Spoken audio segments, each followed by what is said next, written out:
G'day, welcome to Sports Talk, brought to you by the TOOWOOMBA Sports Club. With me today is Richard Lawrence McCarthy. How are you? Good, bud. How are you? I got that name all right? Richard Lawrence. Yeah, Richard Lawrence. Yeah. Otherwise known as Darby McCarthy. Yeah. How are you?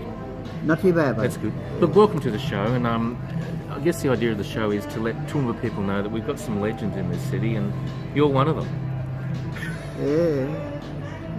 And I've got 3 Stradbroke in my pocket here. 3 Stradbrokes. So Yeah. here we go. We've got a Toowoomba man who won 3 Stradbroke handicaps in his checkered career, and the career started at 10 years of age.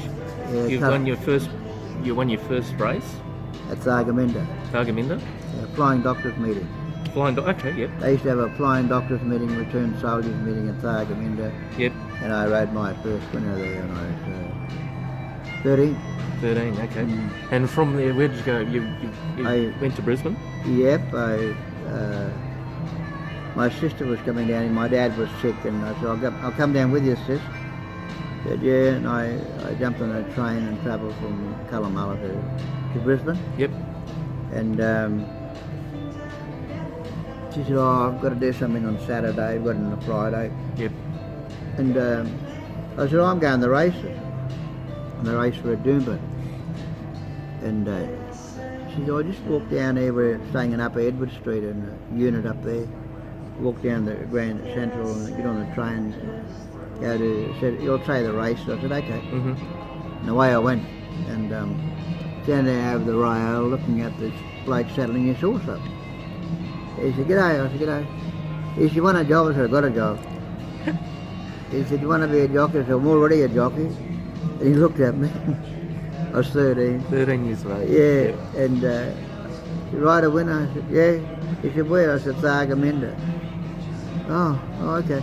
Can you come back after the race? He was saddling your horse up. I said, yeah, all right then. I come back over. He said, you want a job? I said, oh, I got a job. He said, would you like to come out and ride my horses? I got, 28 horses. Who's with you? I said, my sister. And it was Saturday, and come out on Sunday, and I saw 28 horses there in the stable. And I looked around and said, I'm going to stop here with these fellas. And my sister came out with me. She said, what do you want to do? I said, I'll stop here with them. And I stayed there, and I became a apprentice to him. Okay, yep. Yeah, and he said, you can have that room over there, and it's right where all the horses are. And I said, that'll do me. And I stayed. Cool, good. Yeah.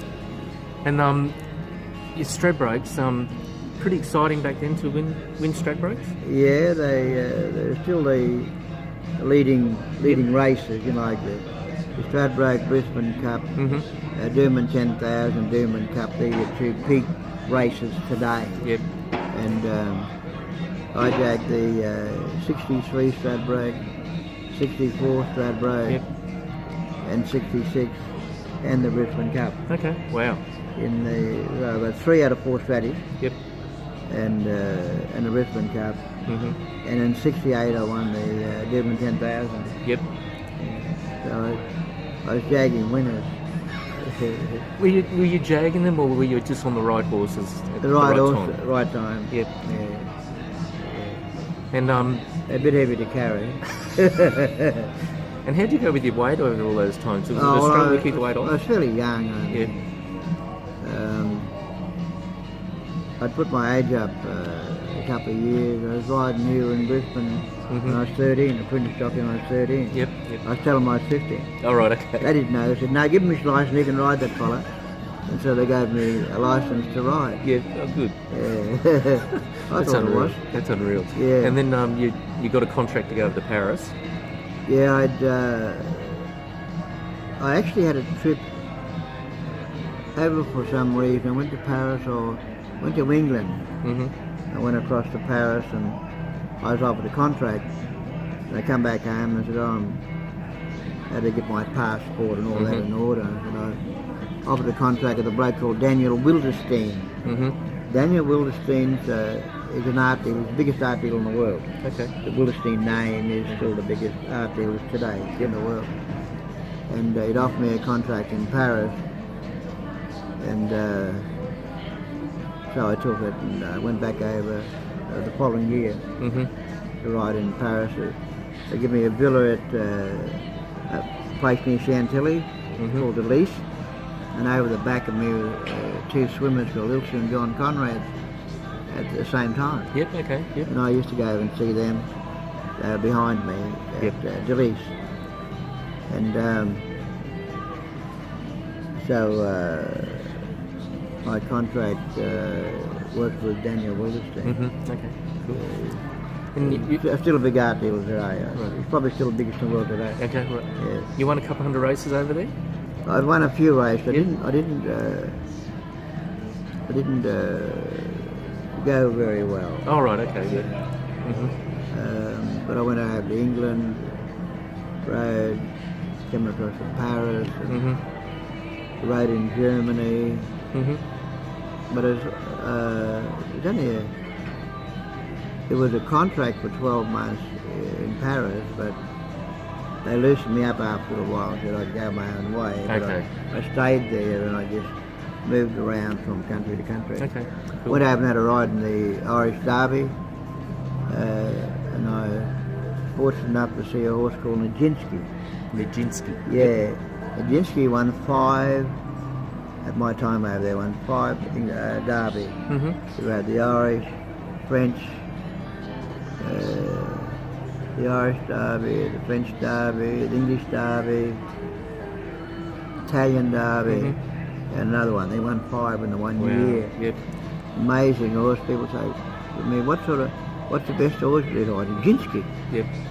You know, won 5 derbies in Europe. And I said, oh yeah, okay. And what an amazing racehorse to do that, you know. And there's a man over in the UK, 4,493 wins he's had.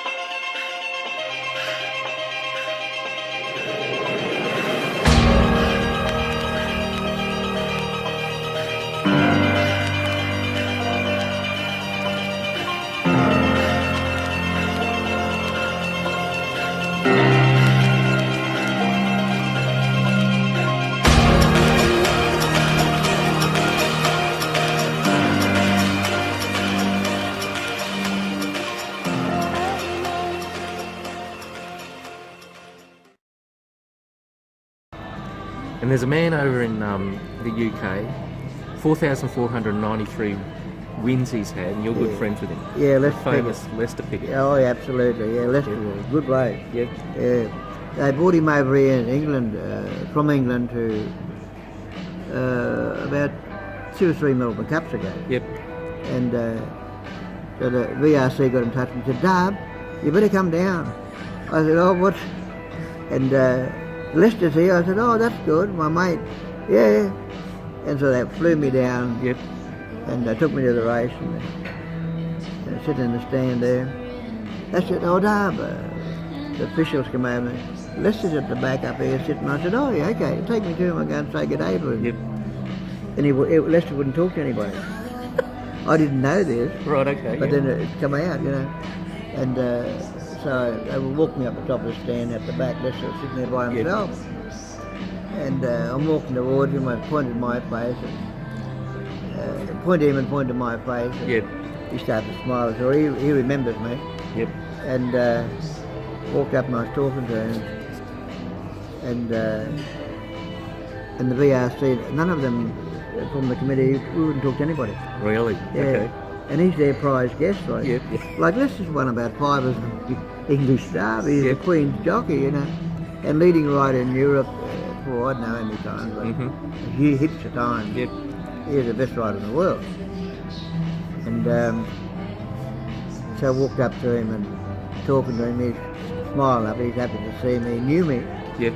And I'd flown across from England to. We were on a plane one day flying over to Longchamp to ride in one of the races. Yep. And they held up and we couldn't take off because of cyclone southern France. And he's getting very towy and he said, oh, he's riding for his father-in-law, a bloke called Armstrong. Mm-hmm. And he was sitting there and he said, oh. So, and we're flying across from England to Paris, a Longchamp to ride in this race. We were in the same race. Mm-hmm. And we're sitting there like dummies, and the plane wouldn't take off, and he was getting very tired. And just as he's about to go to the pilot and say, well, what's wrong? He said, oh, sorry about that, but there's a cyclone in southern France which delayed our takeoff time, but we're taking off shortly. Mm-hmm. And we did. And he said to the pilot, have a car wait in the bottom of this step when you land and fly us, get us straight to Longchamp. Yes, Because we were in the same race. Yep. And the car was there and away we go. And as we're rushing in Longchamp, his father-in-law, a bloke called Armstrong, had coming towards him. He was wild. Lester, you'd have been here, you'd have won. And his horse got beaten a photo finish. Oh no. Yeah. Just by phone. Yeah, Oh. and mine run down the track somewhere. Yeah. His father-in-law was very upset. And that's why he was towing on the plane. Yep. Because he's riding for his father-in-law. Yeah. Okay. And Susan's his wife, and she's an Armstrong, and he's riding for his father-in-law, upmarket trainer in England, you know. Yeah. Okay. And Toowoomba's home. How did Toowoomba become home? It to come home when I left Cunnamulla. I left Cunnamulla and I came to Brisbane, and I was riding in Brisbane, and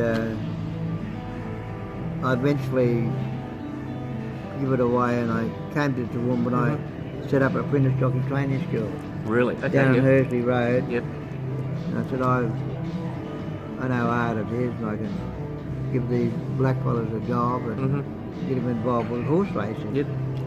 So I set up a jockey training school down at Hursley Road in Toowoomba, in Hursley Road, and I went over to Toomala, I went up to Woorabinda,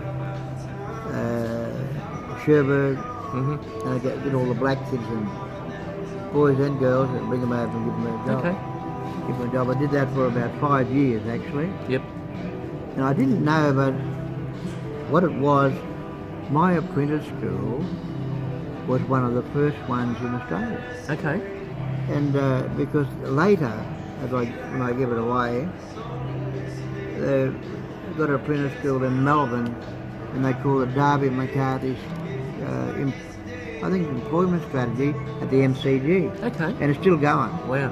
And they set one up on Hursley Road called the Darby McCarthy Employment Strategy, Yep. a scholarship at Deagon, Mm-hmm. and they run the Queensland Turf Club run that for a while. Yep. And I said to the bloke, why are they naming these schools Darby? Didn't you know? That school you had in Toowoomba was the first one in Australia. There you go. I didn't know that. No, and that's why they Victoria call it Darby McCarthy Mm-hmm. Scholarship. Yep. And in Brisbane here they call it Darby McCarthy Employment Strategy, Yep.